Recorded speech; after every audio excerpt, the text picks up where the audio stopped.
السلام علیکم ورحمۃ اللہ وبرکاتہ۔ اسٹوڈینٹس، آپ نے گلزار دبستہ میں 5 حکایتیں پچھلے ویڈیو میں دیکھی تھیں اور بہت سی نصیحت آمیز باتیں تھیں جو آپ نے سنا۔ اب یہاں سے شروع کر رہے ہیں حکایت نمبر 6۔ گلزار دبستہ حصہ دوم حکایت 6 شروع کرتے ہیں آج کا لیسن۔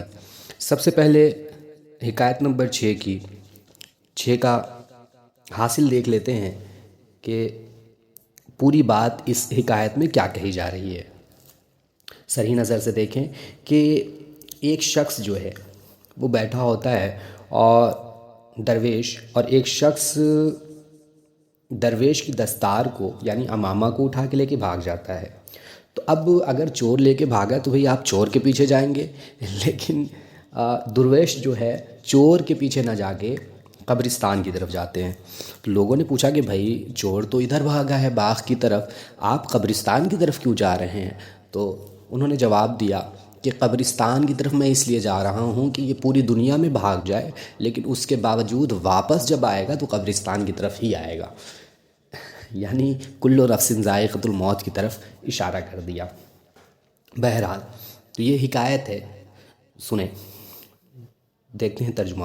شخص دستار درویش گرفت، ایک شخص نے درویش کے عمامہ کو پکڑ لیا، گرفت یعنی لے لیا، و گریخت اور وہاں سے بھاگ گیا۔ درویش بگورستان رفت، درویش قبرستان کی طرف چلے گئے۔ غضب، چور کہیں اور بھاگا اور درویش قبرستان کی طرف، و نشست اور قبرستان میں جا کر بیٹھ گئے۔ مردمہ او را گفتند، لوگوں نے اس درویش سے کہا کہ آن شخص دستار تورا بطرف باغ برود، کہ وہ شخص جو ہے آپ کی دستار، تیری دستار لے کے باغ کی طرف گیا ہے۔ بردر گورستان چرا نشستائی، اور تو اس گورستان قبرستان میں کیوں بیٹھا ہے؟ یعنی اے درویش آپ اس گورستان میں کیوں بیٹھے ہیں؟ وہ تو کہیں اور گیا ہے، وچے میگنی، اور یہاں کیا کر رہے ہیں؟ گفت، انہوں نے کہا، او نیز آخر اینجا خواہ دامت، وہ بھی آخر میں اسی جگہ آئے گا۔ ازیں سبب ایجا نشستہ، یہی وجہ ہے کہ میں اس جگہ پر بیٹھا ہوا ہوں۔ اب دیکھیں یہاں ایک اشارہ انہوں نے کر دیا کہ ڈھونڈنے سے بہتر ہے کہ میں قبرستان تک ہی چلا جاؤں کہ لاسٹ میں تو وہ یہیں پر آئے گا۔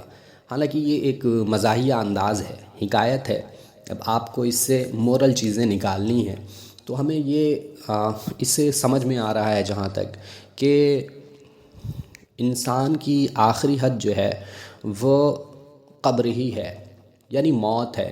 تو موت سے پہلے اس کو ایسے اعمال نہیں کرنا چاہیے جو گناہ کا باعث بنے۔ چوری ایک طرح کا گناہ ہے اور اس کی سزا بھی ہے، تو وہ اپنے اعمال کو برا کر رہا ہے، اور وہ جو اس نے چوری کا عمل کیا ہے وہ عمل ہی ساتھ لے کے وہ قبرستان تک موت کے بعد آئے گا۔ تو یہ ایک اشارہ تھا۔ بہرحال آگے 7ویں حکایت دیکھتے ہیں۔ 7ویں حکایت میں کیا ہوتا ہے، میں پہلے اس حکایت کا خلاصہ بتا دوں کہ ایک شخص جو ہے ایک مرتبہ وہ خواب دیکھتا ہے اور خواب میں شیطان سے ملاقات کرتا ہے۔ شیطان سے جب ملاقات کرتا ہے تو اس وقت کیا کرتا ہے کہ شیطان کو ایک تھپڑ مار دیتا ہے اور اس کی داڑھی کو پکڑ لیتا ہے، پکڑ کے کہتا ہے کہ تو ملعون شیطان، تو جو ہے ہمارا بھی دشمن ہے اور اتنی لمبی داڑھی رکھ کے ہمیں تو فریب دیتا ہے، دھوکہ دیتا ہے۔ دوسرا جھاپڑ بھی جڑ دیتا ہے، اور جب دوسرا جھاپڑ جڑتا ہے تو اس کی آنکھ کھل جاتی ہے، خواب سے بیدار ہو جاتا ہے، اور جب بیدار ہوتا ہے تو کیا دیکھتا ہے کہ اس نے اپنی داڑھی پکڑی ہوئی ہے، وہ دستے، اور بہت شرمندہ ہوتا ہے۔ ترجمہ دیکھیں۔ شخص در خواب با شیطان ملاقات کرد، ایک شخص نے خواب میں شیطان سے ملاقات کی۔ یک سیلی بر روے او زد، ایک تھپڑ اس کے چہرے پہ دے مارا، و ریشے اورا گرفت، اور اس کی داڑھی کو پکڑ لیا، و گفت اور بولا، اے ملعون، اے لعنتی، اے ملعون، دشمن ماں ہستی، تو ہمارا دشمن ہے، و برائے فریب اور ہمیں دھوکہ دینے کے لیے برائے فریب دادن ما مردما، ہم لوگوں کو دھوکہ دینے کے لیے، تمام لوگوں کو، تمام آدمیوں کو دھوکہ اور فریب دینے کے لیے ریشے دراز میں داری، تو نے اپنی داڑھی کو بڑھا لیا ہے، چوں سیلی دیگر بر روئے اوزد، اور جب اس نے دوسرا تھپڑ اس کے چہرے پہ مارا بیدار شد، بیدار ہو گیا، جگ گیا، وریش خود را در دستے خود دیدہ، اور اس نے اپنا ہاتھ اپنی داڑھی پر دیکھا، وریش خود را در دستے خود، اور اپنی داڑھی کو اپنے ہاتھ میں دیکھا، شرمندہ، شرمندہ گردید، شرمندہ ہو گیا، کہ مطلب خواب میں شیطان سے جو ملاقات کری ہے اور داڑھی پکڑی، تو داڑھی میں نے شیطان کی نہیں بلکہ خود کی پکڑی، وبر خود خندید، اور خود پر ہنسا۔ آگے بڑھتے ہیں، حکایت نمبر 10۔ بیچ میں چھوٹ گیا کیا؟ ہاں، 2 حکایت چھوٹ گئی ہے، 8ویں حکایت سے میں نے شروع کیا ہے۔ حکایت 6 نمبر حکایت دیکھیں۔ شخص از افلاطون پرسید کہ سالہائے بسیار و جہاز بودی و سفر دریا کر دی۔ آپ ملا لیں، یہ حکایت نمبر 6 ہے، پنجم کے بعد ششم، حکایت ششم۔ شخص از افلاطون پرسید، ایک شخص نے، افلاطون نامی یونان کا رہنے والا ایک مشہور حاکم ہے، اس سے پوچھا، حکیم ہے، اس سے پوچھا کہ سالہائے بسیار، بہت سال ہوئے، در جہاز بودی کہ تو جہاز میں رہا، وہ سفر دریا کر دی اور تو نے دریا کا سفر کیا، در دریا چے عجائب دیدی، دریا میں تو نے کیا عجیب چیزیں دیکھیں۔ گفت، اس نے کہا، عجب ہمی بود کہ اس دریا بکنارہ سلامت رسیدم۔ اس نے کہا کہ عجیب بات تو یہی ہے کہ میں دریا سے کنارے پر سلامتی کے ساتھ پہنچ گیا۔ یعنی دریا میں اتنی موجیں ہوتی ہیں، اتنی لہریں ہوتی ہیں، طوفان ہوتا ہے، اور دریا سے پار کر کے انسان سلامتی کے ساتھ کنارے پر پہنچ جائے تو سب سے عجیب بات یہی ہے، ورنہ بچنا ہر آسان نہیں ہوتا ہے دریا کی لہروں سے۔ حکایت نمبر 7۔ شاعر تونگر را مدھ کرد۔ ایک شاعر نے ایک مالدار کی تعریف کی، وہ ہیچ نہ یافت، اور کچھ نہیں پایا۔ اس نے سوچا کہ تعریف کروں گا تو کچھ مال مل جائے گا، کچھ نذرانہ مل جائے گا، لیکن کچھ بھی نہیں پایا، بس ہجو کرد، جب کچھ نہیں ملا تو برائی کرنے لگا۔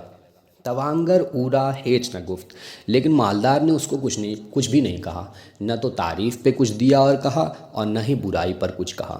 روز دیگر شاعر بر دروازے او رفت و نشست۔ دوسرے دن شاعر اس کے دروازے پر گیا، و نشست، اور بیٹھ گیا۔ توانگر گفت، مالدار نے کہا، اے شاعر، مدھ کر دی، ہیچ تورا ندادم۔ اے شاعر، تو نے میری تعریف کی، ہیچ تورا ندادم، میں نے تجھے کچھ بھی نہیں دیا۔ مذمت کر دی، تو نے میری برائی کی، ہیچ نہ گفتم، میں نے کچھ بھی نہیں کہا۔ حالا چیرا نشستائی، اب یہاں کیوں بیٹھا ہے؟ گفت، اس نے جواب دیا، کس نے؟ شاعر نے جواب دیا، حالا می خواہم، اب میں یہ چاہتا ہوں کہ اگر بمیری مرثیے تو ہم بگویم، میں یہ چاہتا ہوں کہ اب جب تو مر جائے تو تیرا مرثیہ بھی پڑھ دوں۔